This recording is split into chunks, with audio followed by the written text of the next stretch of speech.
I just want to fill you in a bit about the history of the whole one-man show thing as opposed to stand-up thing, because I am one bloke. I'm not in a double act. I'm not in a triple act. I'm not in a band. I was always jealous of comedians who were in groups like the Pythons or the Grumbleweeds or something. You know, I was sort of there's 5 of them. It's not fair. So I went to see Lily Tomlin on Broadway. And she did a show that was incredibly clever. It was called The Search for Intelligent Life in the Universe. And I went with my wife, Dawn French, off the telly, and we sat there, and Lily Tomlin did 6 characters in the first half, and she got a standing ovation at the interval. And then she did 1 character in the second half, and she somehow managed to weave in the 6 characters that we'd seen earlier on and get another standing ovation at the end. And I just thought, not that I'm in it for standing ovations, but I just thought, if you're going to do a one-person show, that's the way to do it, you know. It was very clever, very intricately knit. And I just thought, if you could do a show like that, then, you know, you'd get that mad money thrown at your ass all night. So I just thought, what a fantastic show. So I bought the play text and I read it, and then I realised that most of my favourite comedians have some kind of way of having various people on stage with them. You know, if you watch Richard Pryor, and then you go in the jailhouse and Bubba comes in, hey, you know, Richard Pryor has a way of peopling the stage. He can be on stage and it feels like there's 12 people on stage. Lily Tomlin is the same, Robin Williams the same. So all my favourite comics have this thing of being able to have several characters on stage at the same time. And I just thought it was really, really the next stage for me. Look what I found in Daniel's bedroom on top of the wardrobe. That looks like porn to me. I know what it is. Well, he never got it from me. He probably got it from Gupta's petrol station up the road. That man sells everything up there, you know. I didn't want to do kind of mad, outrageous characterizations for the characters. They needed to be articulate and they needed to be distinct, but they didn't need to have silly catchphrases or anything like that. They just needed to have different voices, I think, really important.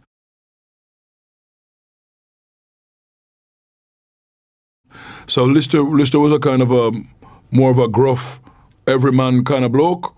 I mean, if you think open all hours and the man in the open all hours shop, he could be there saying, Granville, forever fetch your cloth, you know? But I just wanted him to have a kind of a gruff attitude of righteous indignation.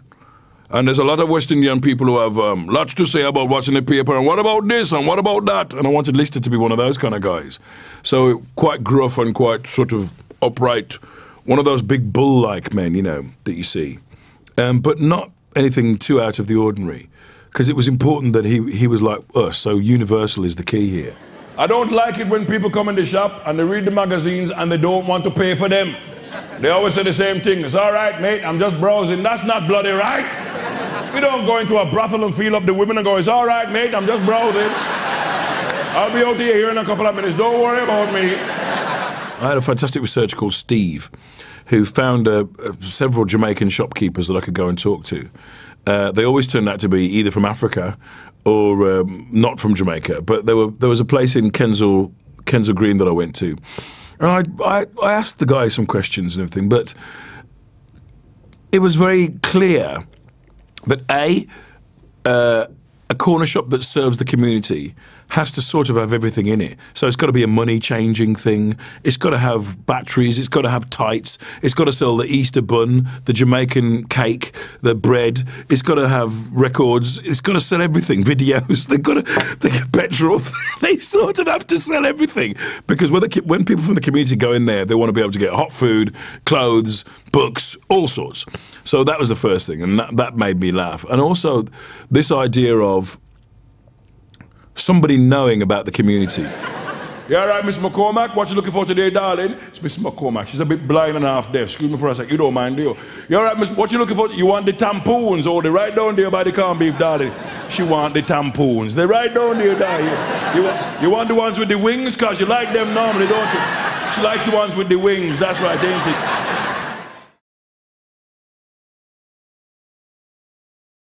With Rachel's kind of a softer thing going on there, but generally West Indian, but slightly more genteel, and representing women, so had to be, you know, a Christian. I thought it was important that she was a Christian, because her reaction to the war.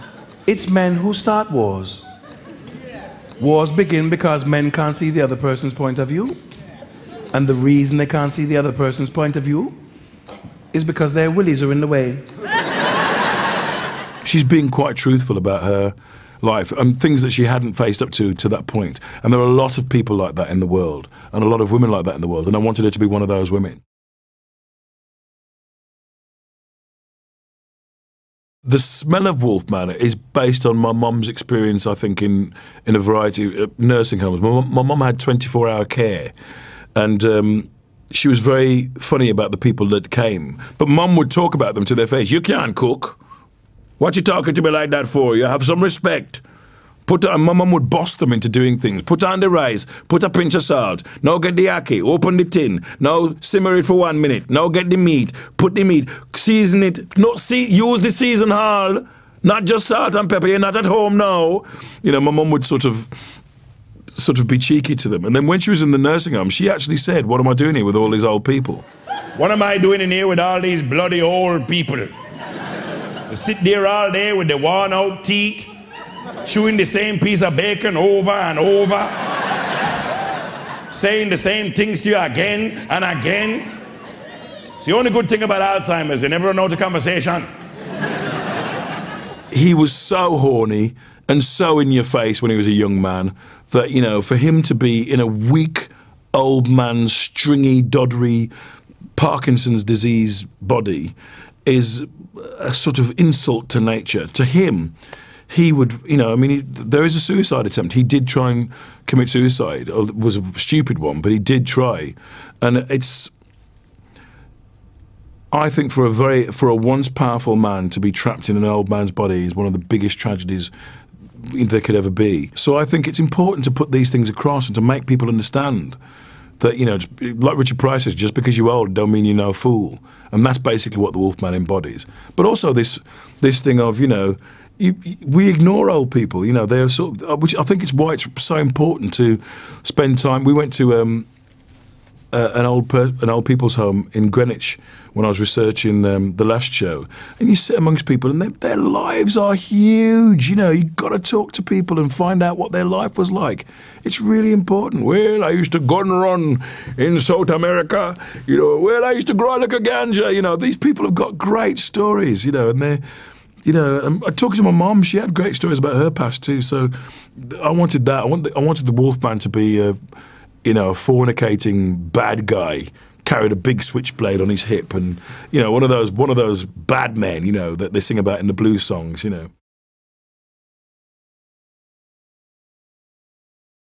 And Daniel, normal bloke. Hopefully when people watch him, normal bloke with a sense of humour, you could have a pint with him in the pub. That's what I wanted with Daniel. Everyone's got nicknames in the paras.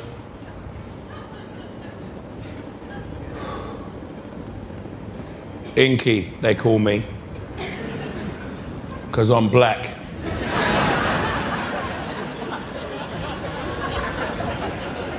Army humour. Great, innit? We did lots of research, we met people, we went to meet soldiers. I had lots of meetings with soldiers. They told me great, wonderful stories about what it was like to see dead bodies, and they have this thing, guys in the army, talking about, oh well, of course we can't comment on politics because we're not political. we're not political, and we can't possibly comment on politics. We do a job, and I saw that, and that was a key for Daniel for me. It was he's a bloke doing a job. And to him, although he's trained and he's been, you know, he's sanctioned by the state to go into situations and take extreme actions, it's a job to him. And which is why Daniel talks about mundane things with a hint of what is happening on the outskirts of his mind. You know, of course he's troubled, of course he's worried about things, but he misses his girlfriend, he misses home, he's bored, you know, it's things like that.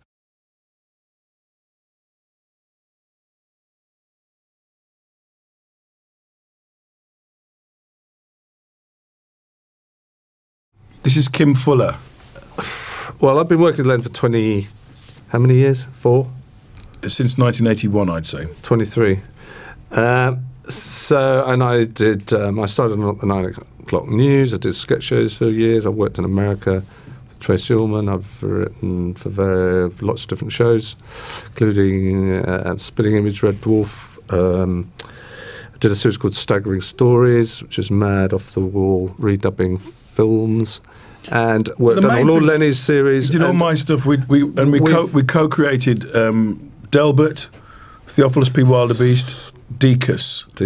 And all of those parodies that people sort of remember me in the 80s for are things that I did with Kim. To me, this is the kind of fusion of 23 years of working with Len and not working with Len, working with other people and then working around doing different things and coming together with a kind of background of a lot of experience of comedy in different ways, but mainly television and film. A lot of lunches. But doing this theatre show, I would say, is probably the best thing we've done together, certainly on stage. And there's your man. Simon, could you explain who you are to the people watching the DVD extras? I'm not sure they're interested. Oh, they are. Go on. This is Simon McBurney. Simon McBurney. You know, I'm an actor and theatre director, and yeah, that's it. And I was not on Not the 9 o'clock news, and I was not in Red Dwarf, and I was not, yes, etc. I've done a lot of very strange things in my life. I have my own theatre company, which is called Complicité, wonderful, pretentious French name. And what else? Oh, I know. I was invited to perform at the opening night of the Comedy Store in 1979. Yeah, that's an interesting fact. Very good. Yeah. You're still on. When Keep going, son. You're hilarious. What was your first thought? Apart from, why did I do this? Why did I say I'd be Simon's first thought this? was, start the car. You said Lenny, I seem to remember, you said Lenny needs to be in it. I said is the first big note I remember. I think I only had one note. I said I think we should throw it all away. Yeah, that's a good note. Yeah. You want that note, don't you, after the first draft? I said I think we should throw it all away, but I mean that's the way. Sometimes that's really good. You throw it all away because it never disappears. Once you've written something, once you've made something,